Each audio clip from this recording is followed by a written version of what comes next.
చేతుల్లో సూర్య తేజస్సుతో ప్రకాశిస్తున్న ఆ బాలుణ్ణి చూసిన కుంతి ఒక్క క్షణం ఏమి చెయ్యాలో అర్థంకాక నిలిచిపోయింది. జరిగిన తప్పు గుర్తొచ్చి హృదయం బాధతో నిండిపోయింది. ఆ శిశువును ఇంటికి తీసుకువెళ్లే ధైర్యం ఆమెకు రాలేదు.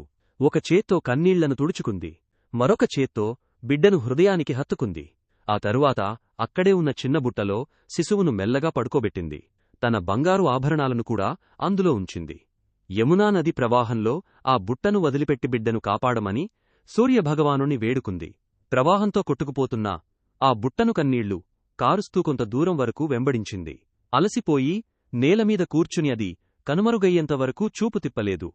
సూర్యాస్తమయం అవుతుండగా భారమైన హృదయంతో నెమ్మదిగా అంతఃపురానికి అడుగులు వేసింది. కాలక్రమంలో ఆ సంఘటన ఆమె మదిలో మసకబారిపోయింది. ఆ బిడ్డ మరెవరో కాదు, కర్ణుడు. ఆ తరువాత పాండురాజుతో వివాహం జరిగింది. ఇది కుంతి దాచిన రహస్యం. ఆ మంత్రం ద్వారా ఏ దేవుణ్ణి ఆరాధించినా సంతానం లభిస్తుందని మాత్రమే చెప్పింది. కాని సూర్యుడితో జరిగిన ఈ రహస్యాన్ని ఎవరికీ వెల్లడించలేదు. పాండురాజు దూర్వాస మహర్షి ఇచ్చిన మంత్రం భౌతిక సంగమం లేకుండానే దేవతల అంశాలతో పుత్రులను ప్రసాదించగలదని తెలిసి ఆనందభరితుడయ్యాడు. వెంటనే కుంతిని మంత్రోపాసనకు సిద్ధమవ్వమని చెప్పాడు. ఏ దేవతను ఆరాధించాలన్న ప్రశ్నకు ధర్మానికి తలమానికమై ఎల్లప్పుడూ సత్యమార్గాన్నే అనుసరించేవాడు ధర్మదేవుని ఆరాధించమని సూచించాడు. కుంతి మహర్షి ఇచ్చిన మంత్రాన్ని జపించి ధర్మదేవుని ఆవాహన చేసింది. ఆయన ప్రత్యక్షమై తన అంశంతో యుధిష్ఠిరుడిని ప్రసాదించాడు. ఈ పుత్రుడు ప్రాణం విడిచినా ధర్మాన్ని వీడడు అని ఆశీర్వదించాడు. కొంతకాలానికి పాండురాజు మరొక పుత్రుని కోరగా ఈసారి వాయుదేవుని ఆరాధించమని చెప్పాడు. కుంతి అలాగే చేసింది. అపార బలవంతుడైన భీమసేనుడు జన్మించాడు. హస్తినలో ధృతరాష్ట్రునికి 9 సంతానం పుట్టిన వార్త విన్న పాండురాజు తాను కూడా ఇంకా వారసులను కోరుతూ కుంతిని దేవేంద్రుణ్ణి ఆవాహన చేయమని కోరాడు. మంత్ర ప్రభావంతో దేవేంద్రుడు ప్రత్యక్షమైతే జోవంతుడైన అర్జునుడిని ప్రసాదించాడు. వీడు కార్తవీర్యార్జునుని కంటే మహావీరుడవుతాడు అని చెప్పి అదృశ్యమయ్యాడు. ఇంతలో మాద్రి తనకు సంతానం కలగకపోవడం వల్ల వేదన చెందింది. ఆ బాధను గమనించిన పాండురాజు కుంతికి చెప్పాడు. కుంతి ఆ మంత్రాన్ని మాద్రికి అందించింది. ఒక్క అవకాశం మాత్రమే ఉన్నప్పటికీ మాద్రి తెలివిగా కవలలైన అశ్వినీ దేవతలను ఆవాహన చేసింది. నకుల సహదేవులు పుట్టారు. వారు సౌందర్యంలో, ఆయుధ విద్యలో, జంతు నియంత్రణలో అసమానులు. అశ్వినీ దేవతలు వారిని ఆశీర్వదించి అదృశ్యమయ్యారు. అప్పటికే గర్భవతిగా ఉన్న గాంధారి కుంతి తనకంటే ముందే పుత్రసంతానం పొందిందని తెలిసి ఆ విషయాన్ని జీర్ణించుకోలేకపోయింది. అసూయతో తన గర్భంపై కోపంతో మోచేతో బలంగా కొట్టింది. ఆ ఆవేశంతో గర్భస్రావమై కడుపులోంచి ఒక మాంసపు పిండంలాంటి ఉక్కుముద్ద బయటపడింది. అప్పుడే వ్యాసుడు అక్కడికి వచ్చి, అమ్మా గాంధారి, ఎంత ఘోరమైన పనిచేశావు, ఇలాంటి విపరీత చర్యకు ఎందుకు పాల్పడ్డావు అని ప్రశ్నించాడు. గాంధారి రోదిస్తూ, కుంతికి పుత్రుడు పుట్టాడు, కాని నేను 2 సంవత్సరాలుగా గర్భం ధరించినా ప్రసవం కాలేదు. ఆ అసూయతోనే ఈ తప్పు జరిగింది. ఇది నేను యోచించి చేసిన పని కాదు అని తన పశ్చాత్తాపాన్ని వ్యక్తం చేసింది. అప్పుడు వ్యాసుడు సానుభూతితో, గాంధారి, దిగులు పడవద్దు. పరమేశ్వరుడు ప్రసాదించిన వరం వృధా కాదు. నీకు 9 పుత్రులు పుడతారు అని ధైర్యం చెప్పి ఆ పిండాన్ని చల్లని నీటిలో ఉంచాడు. కొద్ది రోజులకు అది 101 ముక్కలుగా విరిగింది. వెంటనే ఆయన 101 మట్టికుండలను తెప్పించి వాటిలో స్వచ్ఛమైన ఆవుపాల నెయ్యి నింపి ఒక్కో ముక్కను ఒక్కో కుండలో ఉంచమని ఆదేశించాడు. వాటిని జాగ్రత్తగా కాపాడు. త్వరలో ఒక్కొక్కరుగా 9 కుమారులు ఒక కుమార్తె జన్మిస్తారు అని చెప్పి వెళ్ళిపోయాడు. కాలం రాగానే మొదటి కుండ బద్దలై సుయోధనుడు అంటే దుర్యోధనుడు పుట్టాడు. అతడు పుట్టగానే ఆకాశంలో రక్తపు చినుకులు, కురిసాయి ఉరుములు, మెరుపులు గర్జించాయి. భూమి కంపించింది. ప్రకృతి విలయతాండవం చేసింది. చుట్టూ దుశ్శకునాలే కనిపించాయి. తరువాత ఒక్కొక్క కుండ బద్దలై మిగిలిన పుత్రులు జన్మించారు. చివరి కుండ నుండి పుట్టిన కుమార్తెకు దుశ్శల అని నామకరణం చేశారు. ఒకరోజు విదురుడు దుర్యోధనుని జనన సమయంలో జరిగిన దుశ్శకునాలను గుర్తుచేసుకుని అతని జాతకాన్ని జ్యోతిష్కుల చేత పరిశీలింపజేశాడు. వారు దీర్ఘంగా పరిశీలించిన తరువాత మహారాజు వద్దకు వెళ్లి, మీ పెద్ద కుమారుడు దుష్టజాతకుడు, భవిష్యత్తులో వంశనాశనానికి కారణమవుతాడు అని చెప్పారు. కాని ధృతరాష్ట్రుడు ఈ మాటలను వేరేలా అర్థం చేసుకున్నాడు. తన కొడుకు సింహాసనం నుండి అతడిని దూరం చేయాలనుకుంటున్నారని భావించాడు. 15 సంవత్సరాలు గడిచిపోయాయి.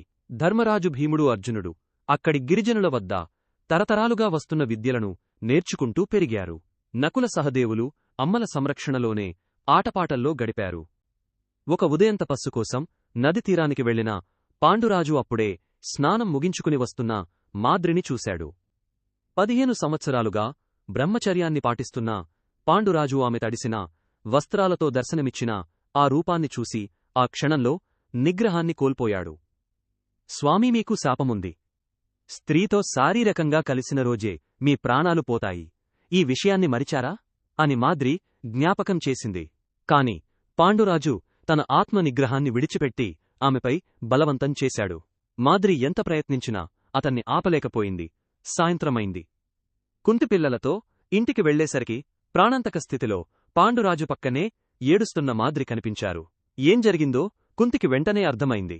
ఏమీ చేయలేని ఆవేదనలో ఆమె నిలిచిపోయింది. అప్పుడు పాండురాజు తన కుమారులను పిలిచి, నా శరీరం వ్యాసమహర్షి తపోశక్తితో ఏర్పడింది. అందువల్ల దీనిలో కొన్ని ప్రత్యేక శక్తులు ఉన్నాయి. నేను మరణించిన తరువాత మీ 5గురు నా శరీరం నుండి కనీసం ఒక చిన్న ముక్కైనా తీసి తినండి. ఆ శక్తులు మీలోనికి వస్తాయి అని చెప్పాడు. తండ్రి పరిస్థితి చూసి విలపిస్తున్న ధర్మరాజు భీముడు అర్జునుడు ఆ మాటలు విని మరింత బాధతో బయటకు వెళ్లిపోయారు. పాండురాజు కాలు మాంసాన్ని కొరుకుతున్నా కొన్ని చీమలను పట్టుకొని నకుల సహదేవులు నోట్లో వేసుకున్నారు. వెంటనే వారి కళ్లకు చీకటి కమ్ముకుంది. కొన్ని క్షణాల తర్వాత ఘోర యుద్ధ ధ్వనులు, కత్తుల ఢంకాలు వారి చెవుల్లో మార్మోగాయి. కళ్లముందు కురుక్షేత్ర సమరం ప్రత్యక్షమైంది. ఆ యుద్ధానికి దారితీసిన కారణాలు మొత్తం కథ భవిష్యత్తు దృశ్యాల్లా వారి ముందుంచబడ్డాయి. దాన్ని చూసి భయంతో వణికిపోయిన వారు వెంటనే అన్నలకు చెప్పి ఆ యుద్ధం ఆగేలా చెయ్యాలని నిశ్చయించి తొందరగా పర్ణశాల నుండి బయలుదేరారు. బయట ఒక వృద్ధ బ్రాహ్మణుడు తేజస్సుతో కనిపించాడు. నకుల సహదేవులను చూసి, ఆగండి, ఎక్కడికంత తొందరగా వెళ్తున్నారు అని ప్రశ్నించాడు. కురుక్షేత్రమనే ఘోర యుద్ధం జరగబోతోంది. దాన్ని ఆపడానికి భవిష్యత్తులో ఏం జరగబోతుందో మా అన్నలకు చెప్పడానికే వెళ్తున్నాం అని అన్నారు. బ్రాహ్మణుడు గంభీరంగా అన్నాడు, మీరు చేస్తున్నది తప్పని నేను నిరూపిస్తాను. నేను నిరూపించలేకపోతే మీకు నచ్చినట్లే చేయండి. వాళ్లు అంగీకరించారు. మీకు తెలిసిందేమిటి అని అడిగాడు. భవిష్యత్తులో జరగబోయేది అని వాళ్లు చెప్పారు. మరి మీ అన్నలకు చెప్తే ఏం జరుగుతుంది? జరిగేది జరగకుండా ఆగుతుంది అని సమాధానమిచ్చారు. బ్రాహ్మణుడు చిరునవ్వుతో అన్నాడు, అంటే జరగాల్సినది జరగకుండా ఆపుతారు. కాని జరగాల్సింది జరగకపోతే దాని బదులు మరింత ప్రమాదకరమైనది జరగొచ్చు. అప్పుడు మీరు నిజంగా సహాయం చేసినట్టవుతుందా? వాళ్లు మౌనమయ్యారు. తమ ప్రయత్నం సరైనది కాదేమో అన్న సందేహం కలిగింది. అప్పుడు బ్రాహ్మణుడు కఠిన స్వరంలో అన్నాడు, ఇప్పుడు నేను గెలిచాను, కాబట్టి ఇక మీదట మీరు నా మాట వినాలి. నకులా, భవిష్యత్తులో జరగబోయేదాన్ని ఎవరికైనా చెప్పాలని నీవు ప్రయత్నిస్తేని తల 1000 ముక్కలై నీవు మరణిస్తావు. సహదేవ, ఇకపై భవిష్యత్తు నీకు కేవలం ఒక కలలాగా మాత్రమే అనిపిస్తుంది. అది కల అనుకున్నావంటే దాన్ని ముఖ్యమని భావించవు, చెప్పాలన్న ఆలోచన కూడా రాదు. ఈ సంభాషణ అంతా లోపలి నుండి పాండురాజు నిశ్శబ్దంగా గమనిస్తున్నాడు. ఓ బ్రాహ్మణా, మీరు వృద్ధులు. ఒకవేళ నా కుమారులు 5గురు మీకంటే ముందే మరణిస్తేమి కడుపుమీద వారి చితిని పెట్టి దహనం చేసుకోవాలని నాకు మాట ఇవ్వండి అని పాండురాజు కోరాడు. దాని అర్థమేమిటంటే పాండవులు చనిపోతే ఆ బ్రాహ్మణుడు కూడా వాళ్లతో పాటు మరణించాలి. అంటే బ్రాహ్మణుడు బ్రతకాలి అనుకుంటే పాండవులను తప్పనిసరిగా రక్షించాలి. సరే అని మాటిచ్చి బ్రాహ్మణుడు వెళ్లసాగాడు. అప్పుడు పాండురాజు గట్టిగా, మాటిచ్చావు కదా, మాట తప్పవుగా కృష్ణ అని అన్నాడు. ఆ బ్రాహ్మణుడు వెనక్కి తిరిగి చిరునవ్వు నవ్వి వెళ్ళిపోయాడు. అతడు వేరెవరో కాదు, యదువంశనందనుడు శ్రీకృష్ణ వాసుదేవుడు. ఇకపై పాండవులను రక్షించాల్సిన బాధ్యత శ్రీకృష్ణుడిదే అయింది. తరువాత పాండురాజు మరణించాడు. అతని దహన సమయంలో మాద్రి కుంతితో ఇలా చెప్పింది, అక్కా, నకుల సహదేవులను కూడా నీ పిల్లలతో సమానంగా చూసుకో. మన భర్త మరణానికి ప్రత్యక్షంగానో పరోక్షంగానో నేనే కారణం.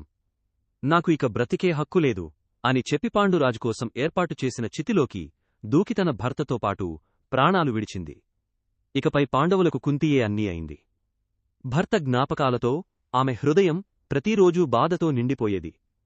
వాళ్లకు హక్కైన సింహాసనం దక్కేలా చూడడం నా బాధ్యత అని నిర్ణయించుకుని కుంతి పాండవులతో హస్తినాపురానికి వెళ్లాలని నిర్ణయించుకుంది.